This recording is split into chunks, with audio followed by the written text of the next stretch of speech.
नमस्कार दोस्तों, स्वागत है आपका हमारे YouTube चैनल कर्मा में। दोस्तों, अगर आपने हमारे चैनल को अभी तक सब्सक्राइब नहीं किया है तो चैनल को सब्सक्राइब अवश्य करें। चलिए शुरू करते हैं। एक बार की बात है कि श्री कृष्ण और अर्जुन कहीं जा रहे थे। रास्ते में अर्जुन ने श्री कृष्ण से पूछा कि प्रभु, एक जिज्ञासा है मेरे मन में, अगर आज्ञा हो तो पूछूं। श्री कृष्ण ने कहा, अर्जुन तुम मुझसे बिना किसी हिचक कुछ भी पूछ सकते हो। तब अर्जुन ने कहा कि मुझे आज तक यह बात समझ नहीं आई है कि दान तो मैं भी बहुत करता हूँ, परंतु सभी लोग कर्ण को ही सबसे बड़ा दानी क्यों कहते हैं।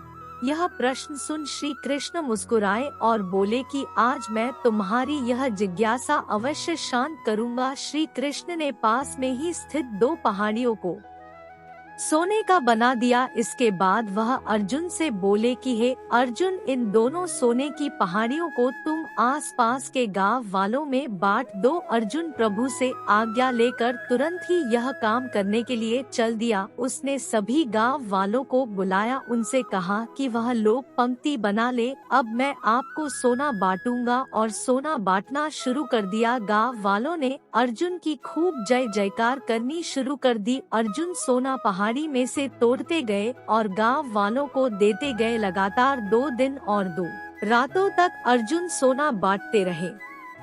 उनमें अब तक अहंकार आ चुका था। गांव के लोग वापस आकर दोबारा से लाइन में लगने लगे थे।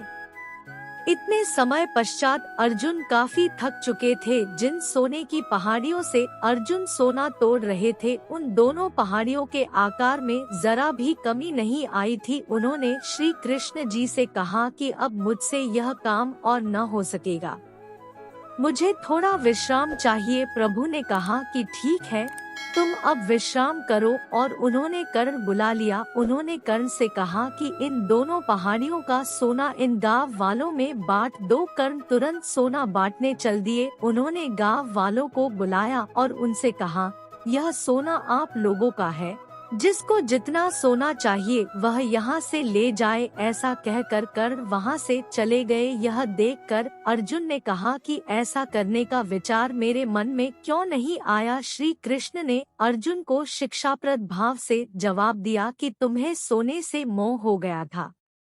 तुम खुद यह निर्णय कर रहे थे कि किस गांव वाले की कितनी जरूरत है, उतना ही सोना तुम पहाड़ी में से खोद कर उन्हें दे रहे थे।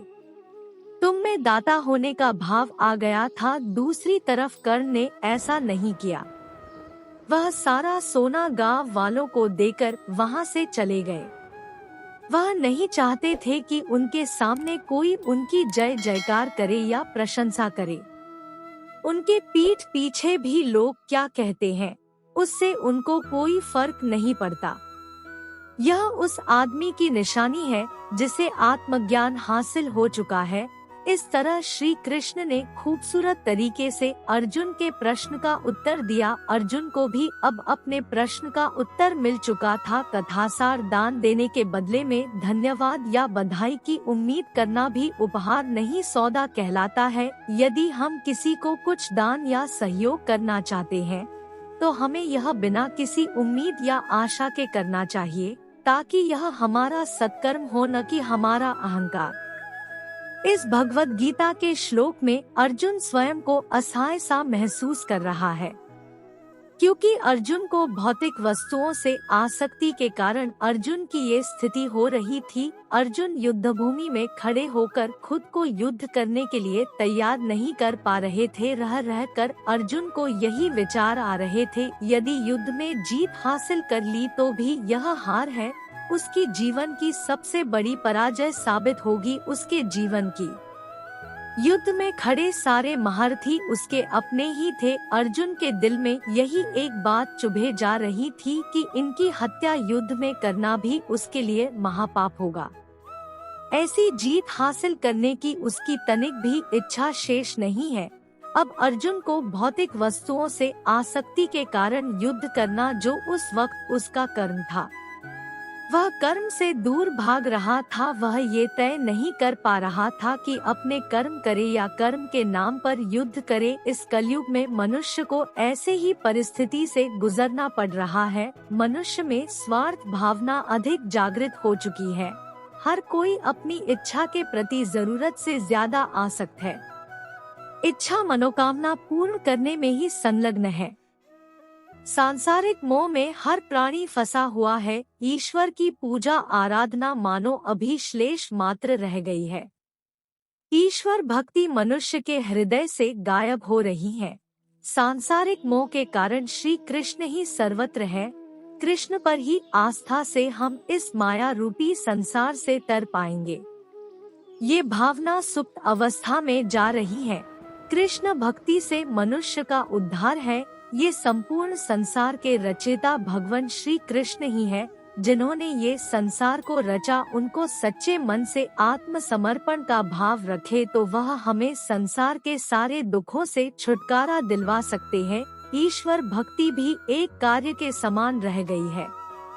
सद्भावना ईश्वर के प्रति आसक्ति नाम मात्र, केवल कोई कार्य संपूर्ण और सफल हो उसके लिए ईश्वर का ध्यान किया जाता है।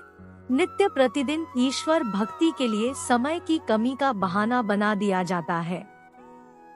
ईश्वर भक्ति को रुपए पैसों से तोला जा रहा है।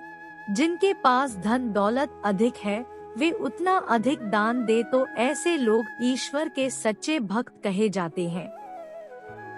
जबकि श्री कृष्ण भगवान को दान धन दौलत से कोई सरोकार नहीं, उन्हें तो उनके सच्चे मन से भक्ति करने वाले भक्त की तलाश है। लालची भक्त भी नहीं पसंद करते। भगवान श्री कृष्ण जो कहे मेरा ये फला फला काम कर दे तो इतने का प्रसाद चढ़ाऊंगा, मंदिर की सीढ़ियाँ बनवा दूंगा या इतने दिनों तक व्रत करूंगा। श्री कृष्ण सिर्फ भक्त की सच्चे दिल से भक्ति चाहते और कुछ नहीं। जो किसी भी लालच के उन्हें मनन चिंतन करे। इस कलयुग में हर जगह व्यापार ही है। ईश्वर के साथ भी सौदा होना शुरू हो गया। श्री कृष्ण उन भक्तों की खुद रक्षा करते जिनके मन में निरंतर आत्मचिंतन चलता रहता। भक्तों पर कोई भी मुसीबत आने नहीं देते। मुसीबत आने से पहले ही टल जाती है। यदि कर्मों का हिसाब चुकता करना ही है तो श्री कृष्ण खुद उस सच्चे भक्त को सहारा देते हैं ताकि वह आसानी से उस बुरे समय से सुरक्षित निकल जाए और उसके कर्मों का हिसाब भी पूरा हो जाए। इस कलयुग में मनुष्य ये सब भूल चुके हैं। श्री कृष्ण ही सब कुछ है और संसार एक माया है। संसारिक मोह एक चक्रव्यूह के समान है जिसमें जीवात्मा बुरी तरह फंसी है। उसमें से निकलने की भी चाहत नहीं है। तो दोस्तों, अगर आपको हमारी वीडियो पसंद आती है तो चैनल को सब्सक्राइब अवश्य करें। अगर आपको कोई डाउट है तो आप हमें कमेंट में पूछ सकते हैं। धन्यवाद।